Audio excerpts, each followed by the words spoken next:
Today is the 20th of Tammuz, the 26th of July, and we are we're at the end of chapter 10, I think.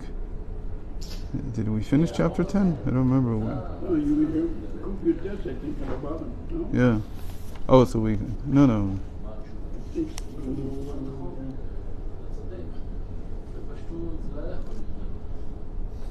Right. So we started chapter 11.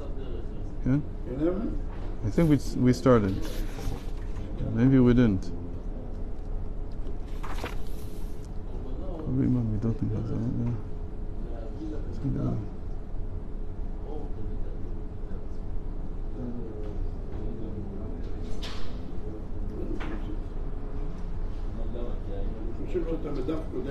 Okay. Okay. Ukmochen. Right? Second line from the bottom. That's what I put last time. Okay. Ukmochen aderech mashal. So we're at the towards the end of chapter 10. וכמוכן הדרך משל זה יובן גם כן למעלה עניין המשכת האור אינסוף ב10 ספירות שמתחילה מאיר האור בחב"ד ואחר כך על ידי חב"ד די כמקבלים המידות ונקראים זה. So he said that the parable he started giving us yesterday is that this is what's called מבשרי חזה אלוקה. I look at myself in order to envision God. I have to see how I function. Now, when Job said this, it sounds, from my flesh I envision God. So my flesh sounds like physically.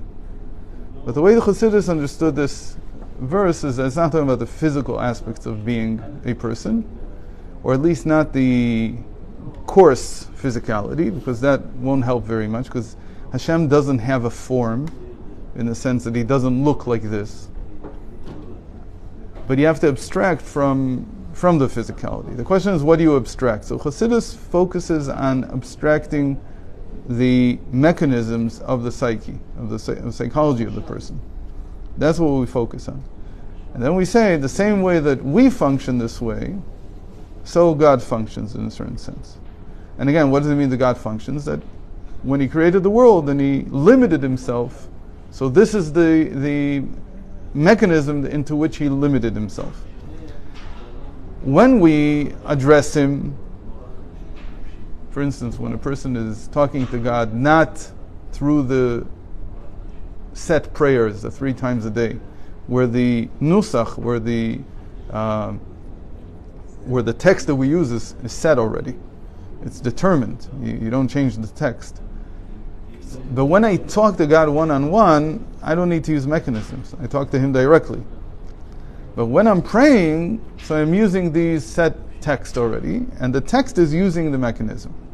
So to understand what the text is doing, I look at myself, and then I see that this is also how the Torah describes everything functioning. Everything in the world functions the same way. And this is a very big principle that says that it's based on a verse also, I believe, in Job. Maybe it's not in Job, it's maybe in one of the prophets. V'gam et ha'olam natan b'libam. And also the world he's put in their heart. And what that means is that man is a small world. That in our hearts, the way that, meaning our inner essence is modeled the same way as the entire world. Everything is the same. This is called like fractals. Is the name that they give it in modern science. That at whatever level you look at a system, you see the mechanism repeating with a small shift, but it's repeating. So by looking at myself, I can see everything. Now, today in modern science, the big deal is mathematics. Why is it that something that we understand intuitively, numbers, and mathematics, and mathematical relationships, more than numbers even. Why is that the best language to describe the universe? Why does that even make any sense? Why should it be? And there's a lot of people not a lot, there's a few people that question this. Like, most scientists don't care. They're like, okay, I understand math, I can model the universe. But some who are more skeptic, they're like, maybe we're missing things entirely because all we can think about is mathematics. Maybe there's a whole different language out there that we don't know because our minds don't think like, like an antelope. They don't think like an insect, whatever it is. So there's all kinds of people trying to look for these languages, whatever. But in the end, what you find is that nobody's ever found a different language. There's no other language. And the universe is for some reason, the Galileo was the first one to say this, it's written in the language of mathematics. You don't understand why.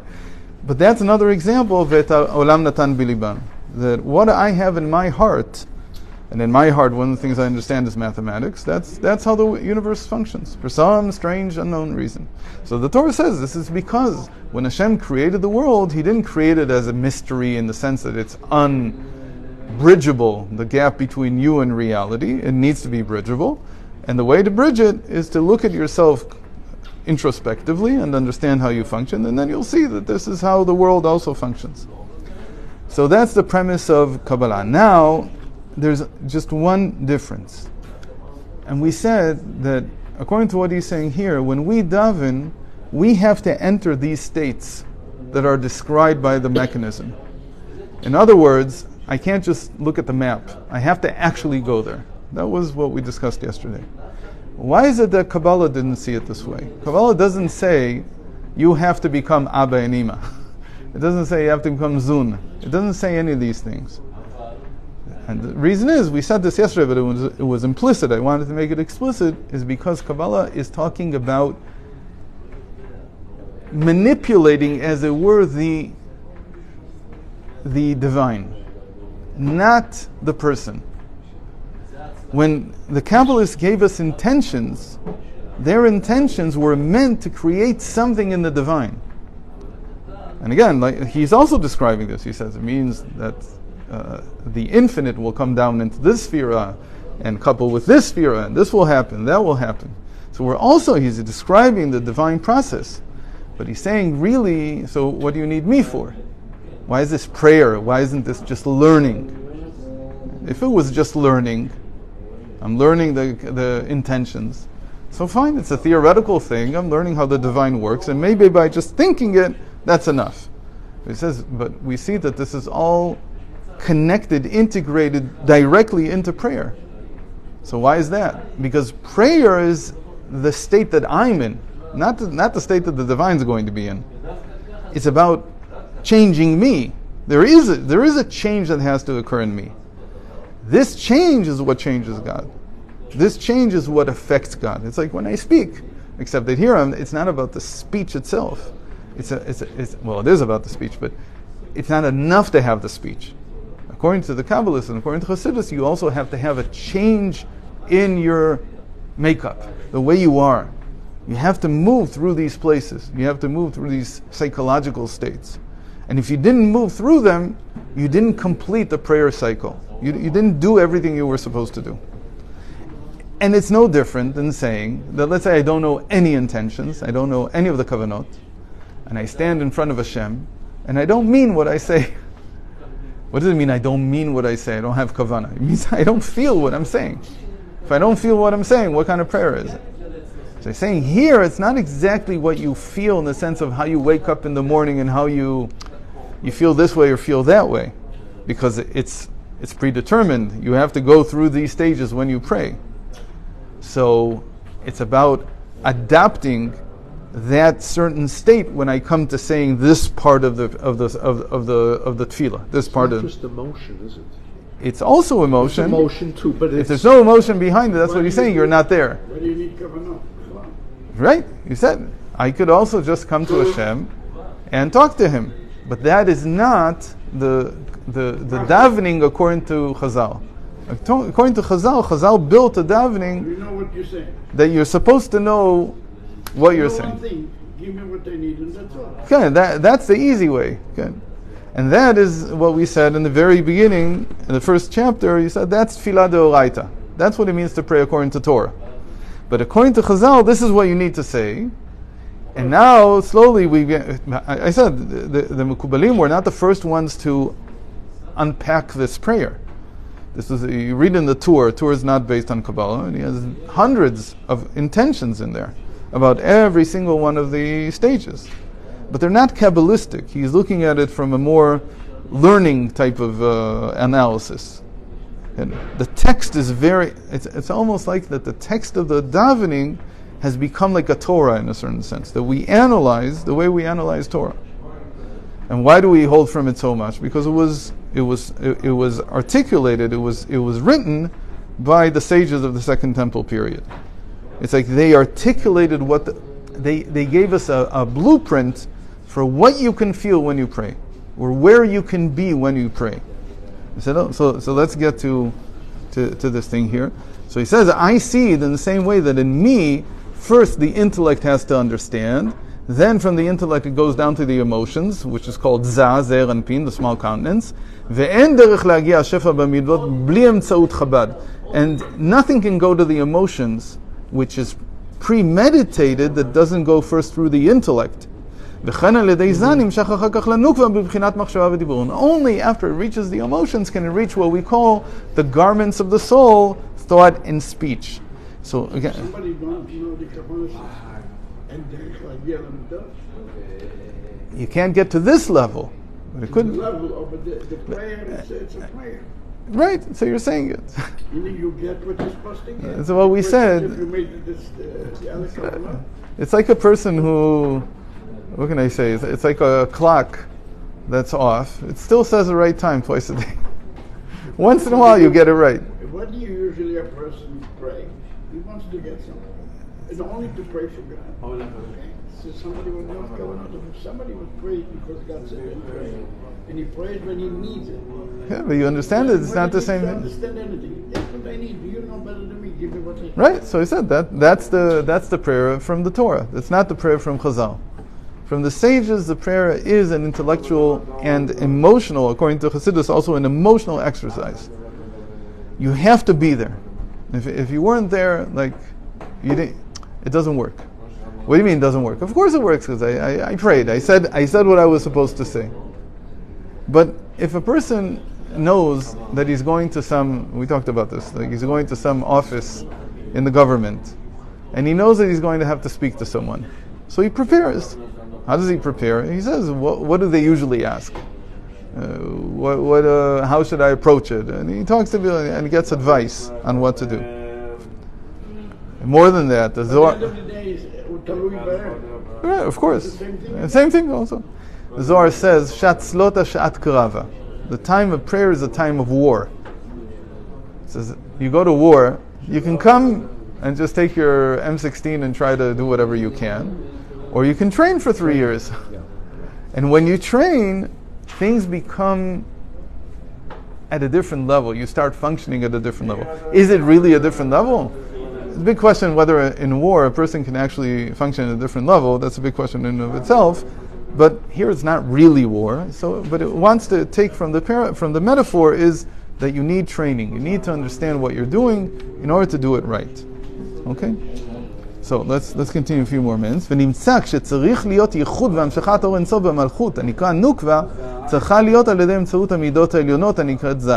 So whenever you want to bring something down into the feminine counterpart, into nukva, it has to be through the emotional faculties that are called זה. שמתחילה מתלבש האור בתוכן ואחר כך על ידן נמשך בדיבור העליון הנקרא מלכות ובמחשבה הנקראת לאה. And then, only then can it come down into either the supernal speech, which is called Malchus, and that's a very interesting thing. What do you mean by that? If it's in the supernal speech, it means that something higher than me is speaking. It's not even me speaking. Or, when it's in my thought, it's called Leah. Malchus has different parts to it. It's not just one homogeneous thing. There's Leah and Rachel, Leah Gdola, Rachel Gdola. There's levels, even the Malchus, that develops. Meaning, you understand that a person who is a great orator has a different faculty of speech than someone who doesn't. And all the more so if you're talking about someone who's very refined and intellectual, not necessarily a great speaker, but has a tremendous intellect behind him. So when you hear them speak, he sounds intelligent. Right? So that would be a greater... All the more so if he's a prophet. If he's a prophet, he's mimicking the speech from above. This is a completely different level. In any case, there's many, many levels here. But in any case, whatever the level is, whether it's in letters of thought, letters of speech, great speech, whatever it is, in the end it can only appear after the emotional faculties of Zah have been have done what they need to do. וזהו עניין ייחוד אבא ואמא וייחוד זון, שהוא עניין המשכת האור אינסוף על ידי אמצעות זיווגי המידות. And that's what it means to have a yichud, to have a coupling between the father and mother principles, between Zun.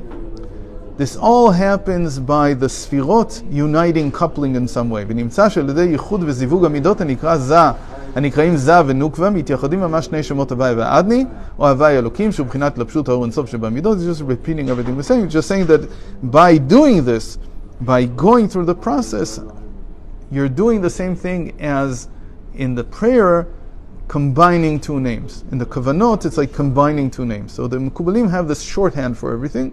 They combine names together. But whenever they say I'm combining names, really what they're saying is I'm combining sfirot. They're just calling the sfirot by the names that refer to them. And again, it's very, very complex. Each one of these names has fillings and fillings of fillings. And when you open up the Siddur of the Rashash, so you see pages and pages of just what looks like just Yud Kei Vav Kei, Adni, Ekye, in all kinds of different variations. I should bring it in. And if you get into it, that's what you see. This is this aspect of Chesed, and this is that aspect of Chesed. And each one is a different aspect of Chesed, and each one is doing something else. It becomes very, very complex. But in the end, it's doing something very clear. It's taking these two sfirot together, this aspect of it, that aspect of putting it together in order to create some kind of flow here that sets the mechanism in motion. That's why a lot of people, when they look at in the academic world, when they look at the kavanot, they call it theurgy. Theurgy. And theurgy means manipulating the divine, basically. It's sort of like magic, but on the divine. That's the way they see it. There's some truth to it, but again, nobody thinks he's manipulating God.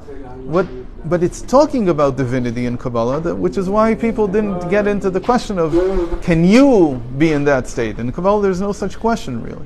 But in Chassidus, everything was taken out of that context and transferred into the context of the person, to see whether you can be in that state. And that's the most important thing.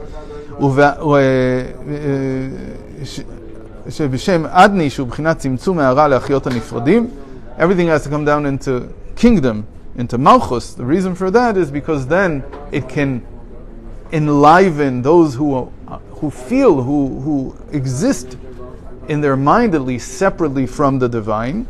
ובעלי גבול, נפרדים ובעלי גבול, נשתמודה אדון על כולה. This is from the Akdama of Tikkunei Zohar, from the Patach Eliyahu, that God wants to be known. That's what it means. All these things are so that I know God. In other words, when I study these kavanot, I'm knowing God, as it were. Because, again, is this God beyond the world? No. God beyond the world has no name, there's no sfirot, there's nothing there, it's not connected. But, in the way that He chose to create the world, this is how He is. יהיה שם גילוי האור אינסוף ביתרון עצום מבחינת הוויה, שהוא כמו שמאיר בזה, שלא על ידי צמצום כל כך, וזהו נקרא גם כן ייחוד קודש בריך ובשכינתי. So he's explaining more of the כוונות, כי האור אינסוף שבמלכות נקרא דיבור, נקרא שכינתי. Because the infinite light, when it comes into kingdom, it's called speech. And it's also called the Shechina. So Shechina is Hashem. We said, when I say Shechina, I mean Hashem. But I mean Hashem, when the infinite revelation of God, when it comes into speech. So when I'm speaking, that's the Shechina. Shechina medaveret mitoch grono, it says about Moshe Rabbeinu. The Shechina is speaking out of his throat. That's the speech of God. Except now he's speaking what they're speaking above. What God is speaking above, that's what he's saying here. וזהו נקרא גם כן ייחוד, ששוכן ומתלבש בעולמות התחתונים. So the Shechina is when it comes down into Malchus, when the infinite revelation comes down into kingdom, into speech. והאור אינסוף כמו שמלובש בזה נקרא קודש הבריחו, and when the infinite revelation of Hashem is enclosed within Zer and Pin, within the small countenance, within the emotional faculties, then it's called קודש הבריחו, the holy blessed one. על שם שהוא קדוש ומובדל מהתלבשות זו, אלא שהוא גם כן ברוך ונמשך להאיר בגילוי באצילות. Why is it called the Holy Blessed One? Because all holiness is something detached, separate, And so this comes to stress that even though we call it the small countenance, even though it's my emotional faculties, even it's all good, there's still an element of it being detached. And that's what I'm talking about. I'm talking about the infinite revelation which is now enclosed within this very palpable, very experiential event called Za. ופירוש ייחוד קודש הבריחו ושכינתי היינו גילוי אור אינסוף כמו שהוא בזה שהתגלה בבחינת הדיבור העליון עלמא דאיתגליה. And when we say that we couple, we're making a yichud, a unification between Kudsha Brichu, the Holy Blessed One, and the Shekhinah, what we mean to say is that the infinite revelation of Hashem, the way that it's in Za, in the emotional faculties, is now being revealed in the speech, the supernal speech first of all, and then also in the speech in this world. That's what we mean. But it means that the infinite revelation of God is being revealed here. Okay, so with this we'll end for this week. And God willing, next week we'll start chapter 11. Everybody should be well. Shabbat Shalom.